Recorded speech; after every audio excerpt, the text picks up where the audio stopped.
In a recent video, I showed you how to install Windows 10 onto your MacBook using Bootcamp. You can see that in this video up here.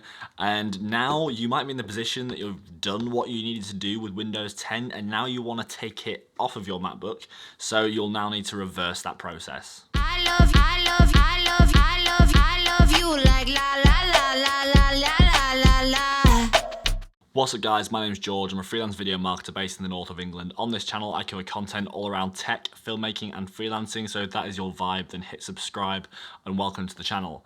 Yes, recently I did a couple of videos on how to install Windows onto a Mac and also onto a PC. You can see that whole playlist up here.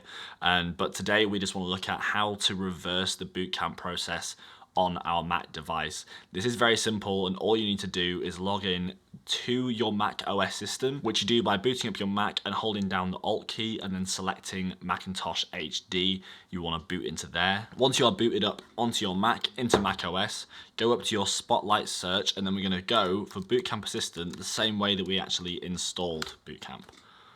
We go into Bootcamp and you'll have a similar loading screen to what you've had before. Go and continue, and then at the bottom here it already knows that we've got Windows 10 or later installed, and it now wants to say, do you want to remove Windows 10? Just to demonstrate that you've still got Windows 10 installed, go over to Disk Utility and you will see that you have Macintosh and then you have Bootcamp, and Bootcamp will say how much you've got available.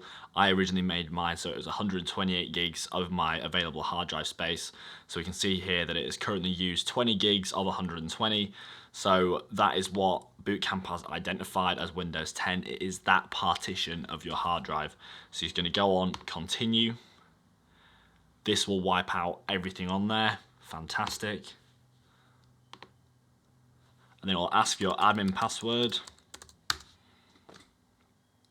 Okay, here we are, partition removed and quit. Then when we go back up to our disk utility, we'll go in and we'll see Bootcamp has now disappeared and we have now got all of our hard drive available. That is everything from me today, guys. I hope you found this video helpful. If you have, or if you found any of my recent Windows videos helpful and you feel like buying me a coffee with El Popo, go check out the Buy Me a Coffee link in the description below. A few people have been very, very kind and support the channel in that way. If you'd be inclined to do so, I'd really appreciate it. Remember to like this video, drop any comments or questions down below, subscribe to the channel if you haven't already, and until next time, I'm out. I love